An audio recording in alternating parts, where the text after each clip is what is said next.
Well, hello YouTube, it's me, Fortmaster, and welcome back to another game theory reaction. Minecraft's Buried History. Yeah, so this video is, I don't know, uploaded a bit late, but yeah, this is talking about the 1.2 or 1.20 update to Minecraft, which, what's the current version? It's like 1.22 at something? But hey, I mean, these theories and stuff aren't made overnight. So, there probably was a bunch of things more important ahead of this. But yeah, Buried Secrets, this, most likely has something to do with the archaeology stuff, where you can, like, find suspicious sand, and, like, find, like, the fragments of, like, for, like, armor trims and all that sort of stuff. I haven't actually played Minecraft in a while. I'm going to have to play it again to get myself up to date with all the new stuff that they've added recently. Thing to remember for the future. And before I continue on, as I've said before, I am just getting over like a sinus infection or something, and my throat is still a bit phlegmy. So expect a fair number of cuts in the video just to cut out me hacking my lungs out. So, as always, original video is linked in the description if you haven't seen it yet for some reason. Corner video will lead to my film theory reaction. And with all that out of the way, let's get this thing started then, shall we? The sands of time slowly cover up what remains of the birthplace of civilization. A people once driven by creation, now left in ruin. Erosion and hubris casting a shadow over what once was. The crumbling buildings and scattered fragments of society leaving a puzzle to the past. Hoping that someday, someone will pick up those pieces of this fallen land to reassemble the story of their downfall. Well, that day is today, and that someone is me. Yeah, of course it is, because I mean, does MatPat have to do all this stuff himself?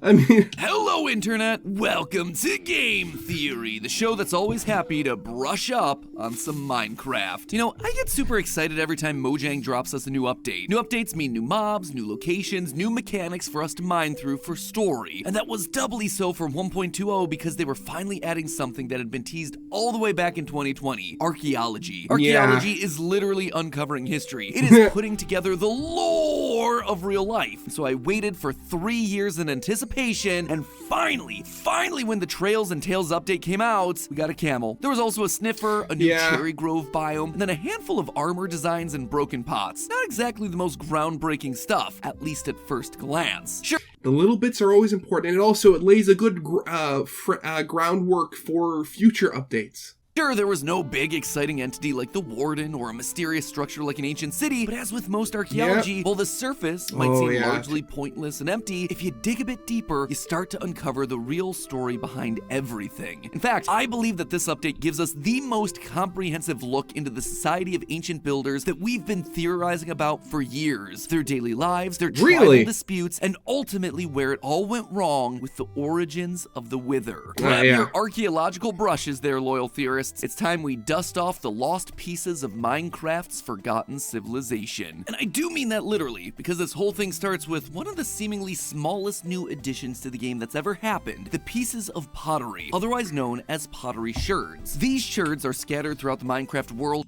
Pottery sherds. Wait, is that actually what they're called? Or is that just... Okay, they actually are called pottery sherds. Why sherd? Why not shard? Again, one of those things I'm gonna have to play Minecraft again just to get myself re-immersed in all this stuff.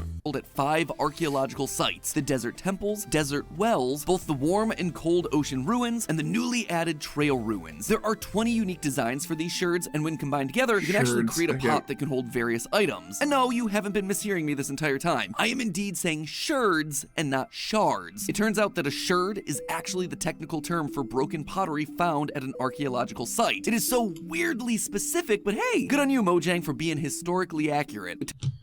Oh, okay. Okay, and then I just thought this was a weird Minecraft thing. Okay. Tells us that they had big plans for these small pieces of pottery. And let me tell you, looking at these sherds, they reveal a lot. You see... Yeah, I'm going to be completely honest. When he said pottery sherds, I thought it was like an Urple. I thought it was like an Urple situation all over again, where it was just being mispronounced where it was just being mispronounced for the fun of it. The pottery plays a huge role in helping historians learn about the lives and beliefs of ancient civilizations. Food, fabrics, people, they're all gonna decay over time, and fairly quickly, I might add. But pottery can last a lot longer, and so it's often one of the only remaining evidence points that historians can use to think about how these ancient cultures behaved and operated. Sure, great megalithic structures like the pyramids can tell us a lot about the kings and the religious customs, but pottery was an integral part in the daily lives of everyone. And while today you might think of ceramic... Well, I mean, as I said, like, pottery generally isn't a very, everyday thing nowadays, but at the end of the day, you need something to put stuff into.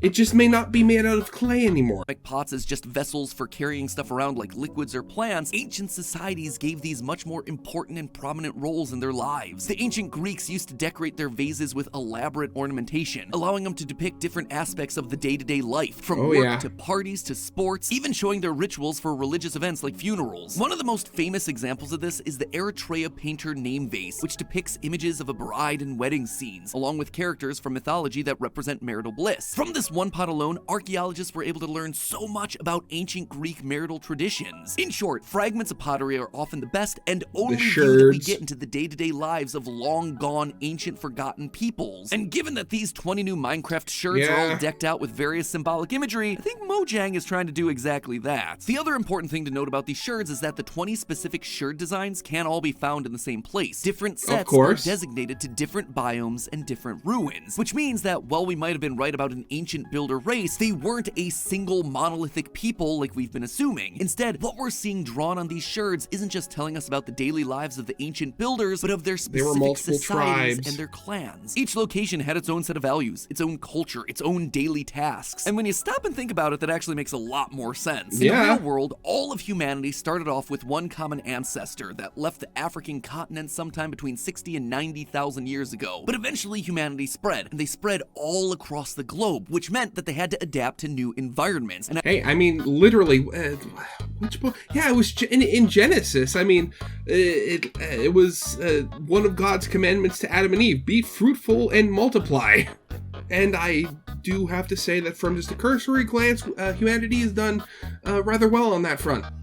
As a result, they built amazing wonders of the world that were specific to the region where they lived. And were not built by aliens. If I ever meet somebody who says that, like, the pyramid or something was built by aliens, I will legitimately smack them in real life. Which meant that things like religion, defense, entertainment, they all took different forms depending on where they were in the world. And we see this influence in the differences of some of the great structures that we find across the Minecraft world. The ocean monuments, for instance, were designed to look like ancient Mesopotamian ziggurats, buildings meant to connect the heavens to the earth, which is noticeably different from the jungle temples, which are more similar to the ancient Hindu and Buddhist temples found in the jungles throughout Cambodia, like the Bang Malaya and Ta Prohm.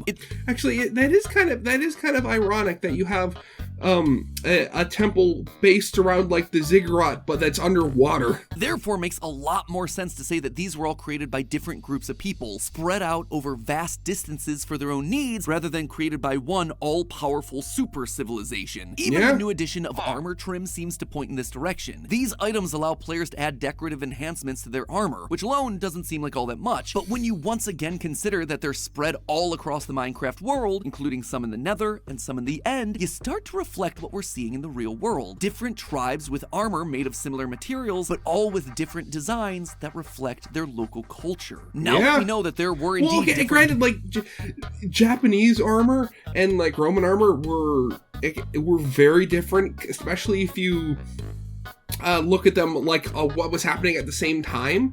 I think, what was it?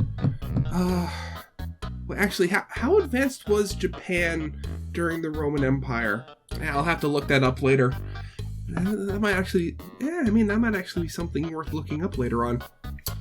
Different tribes spread out across the Minecraft world. What were the differences between them? And what can they tell us about the ancient Minecraft culture? Well, let's start off with what I believe to be the oldest tribe. Ironically, from the newest of the archaeological sites, the Trail Ruins. Found in forest biomes like the jungle and taiga, these things are almost completely buried, with only the tallest buildings peeking out of the surface to find. And that already is Mojang telling us something. It's telling us that these buildings are old. Like, really old. It takes a long time for sediment to completely completely bury something like an entire village. For a real-world example, just look at the moai, commonly known as the Easter Island head. They were created between the 15th and 16th centuries, and for a long time, people thought that's all they were. Giant, they're complete heads bodies sticking out of the ground. But they're not. There are actually bodies under each of those heads, but over the centuries, sediment built up around the abandoned statues, so only the heads were visible above the surface.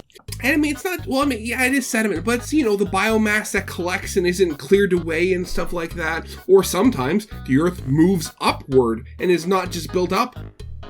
Like for one example, I'm forgetting where, but like a reason why, like say in, I think it's London, if you want to go down to like Roman level ruins, you have to go 9 meters down underground.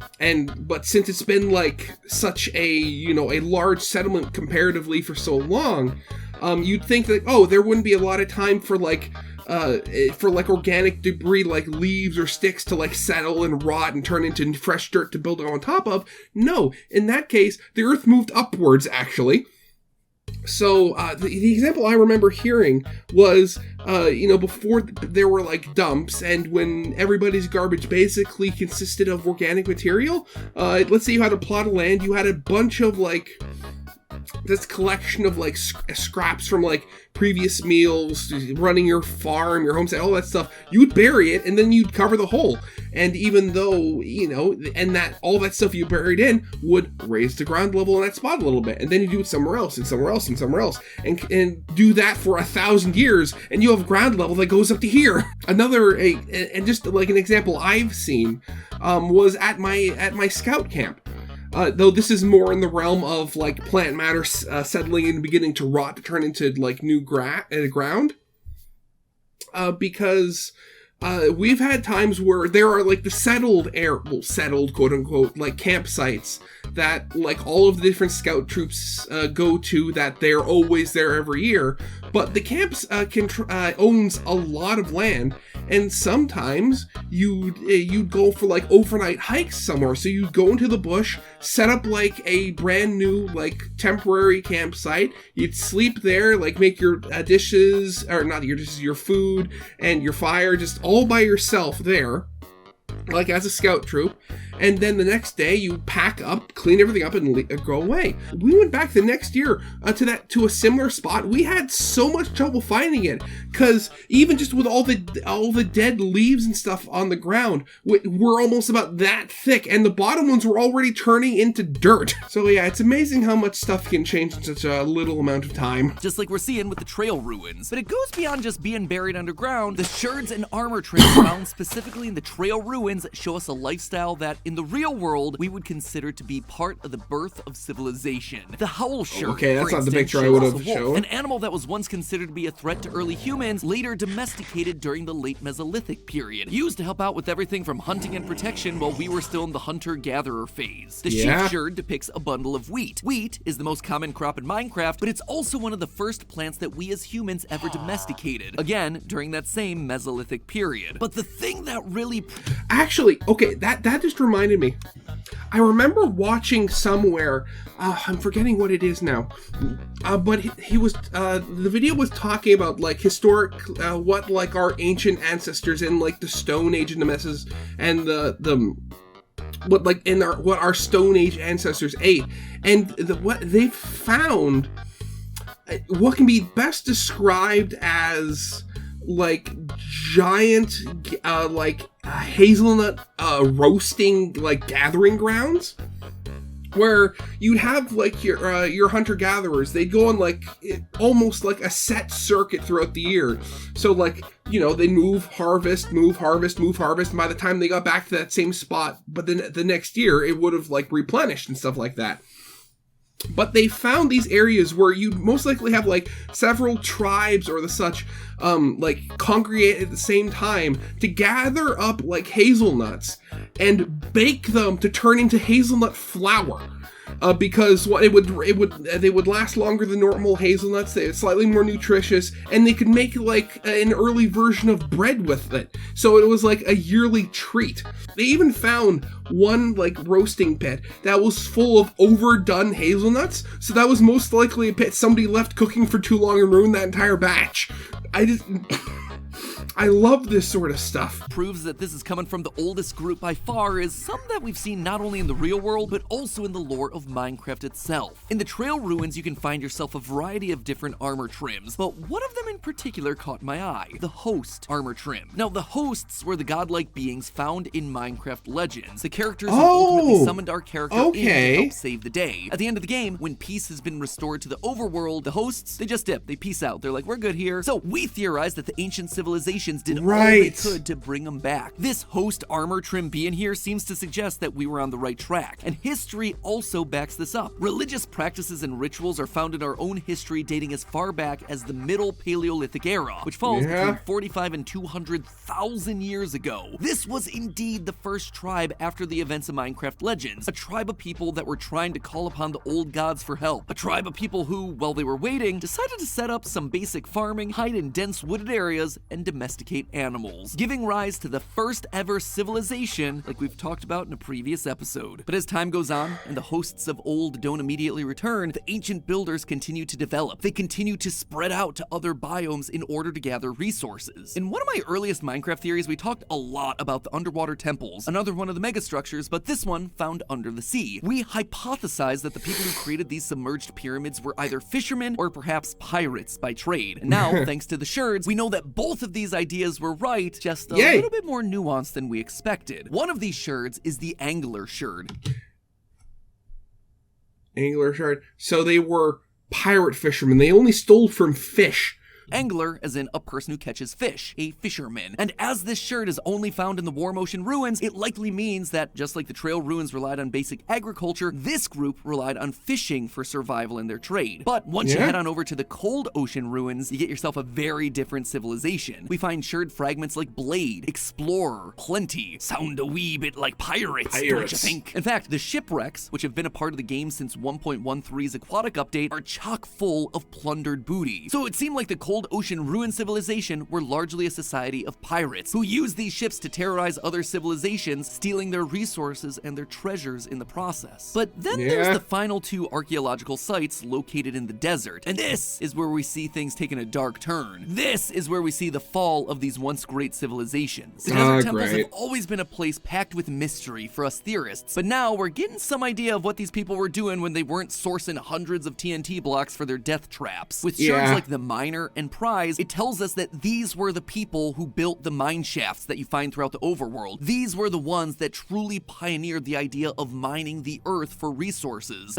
Yeah, the mining part of Minecraft. Especially in places like the Badlands or the Red Sand Deserts. Then they'd bring all of these resources back to their base, these giant temples, and then they'd booby trap them so no one would actually steal them. Sounds like most Minecraft players in a public server. Except, I don't think that these treasures were strictly from the mine shafts alone. I suspect that the desert people were the first civilization to cross over into the Nether. Now that might seem like a stretch just from me talking about a bunch of pottery, but hear me out. The other desert archaeological site is the Desert Wells, and considering they share a biome, it's not unreasonable to believe that these were the same. You think they were made by the same people. In this site, we can actually find the Brewer sherd, depicting a potion. But remind me, how do you make potions again? You need blaze powder. Rods. And the only way to get blaze powder is to grind down blaze rods from blaze, which are only found in, you guessed it, the Nether. There's also a sherd found in the desert temple known as Skull, depicting the head of a skeleton, or you could suggest a wither skeleton. It's small and it's pixelated, so it's hard to tell, but we also know that red sandstone, like you can find in the mine shafts that we just talked about, can be chiseled. And once you chisel it, what image appears on the block? The wither itself, which ties in nicely to the final sherd from the Desert Well, the arms up sherd. It's a very vague image, just a humanoid figure with its arms up. Is it celebrating? Is it stretching? Is it waiting for some high fives? Or is it screaming in panic? Many religions have raising their arms up to worship the god of that faith, and I suspect that's exactly what we're seeing here. But I also don't think they're worshiping the hosts like the other factions of ancient builders. Instead, they're worshiping the Wither, a man-made man-made creation. These people were people of science. They built TNT out of the remains of creepers. They built themselves portals to another dimension, all to find the perfect fuel to build their super-powered potions. They were tired of waiting for the hosts to save them, tired of watching the creepers, zombies, and skeletons turn from ally to enemy after the events of Minecraft Legends, and so they turned to science. They continued to explore the nether and saw the life-giving properties of soul sand, vegetation giving life with no water or sunlight. Those they'd lost to piglins raised to life again in the form of wither skeletons. This was exactly what they needed. They brought back the land of the dead and experimented, designing the ultimate creature to be their new god, one that could protect them like the hosts couldn't or wouldn't. But just like everything else they knew, it too would turn on them. The damage caused by the withers felt across the land, countless lives lost to its unending rage. What few people are able to survive flee to the only place they believe the wither won't find them, underground. Those that fled to the deep dark corners of the Minecraft Earth, meanwhile, create the ancient cities, a grand complex that would serve as their new home, at least for a little while. They would try to make a different kind of portal to take them to a new world. They would experiment again with soul sand, combining it with the science of redstone. But they did all of this with heavy hearts, knowing that they had doomed their once great world. And when the time came to open the portal, it didn't offer them a new chance, only more pain. Out of the portal came the Warden, a creature built of souls, summoned by their regret and their loss. Which is why his pottery sherd, the last in the game, is known as the Mourner, a lost relic representing the fall of a once great people whose story only remains in broken pieces of pots, all but lost to the literal sands of time. But hey, that's just a theory, a game theory. Oh my god. Thanks for watching.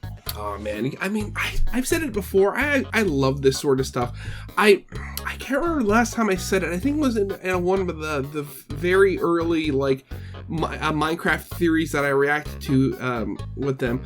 But I very much believe that it almost feels like with all the updates happening to Minecraft, that it almost feels like a post-apocalyptic world healing, where in the very earliest versions of the game, you either just, like in the alpha, you were stuck on an island with like no life and just dirt and stone. But then as the world's healed, more life has come back, more stuff has become available as like the world changes and heals, and it's just it's a really cool kind of like dichotomy they got going there. I love it.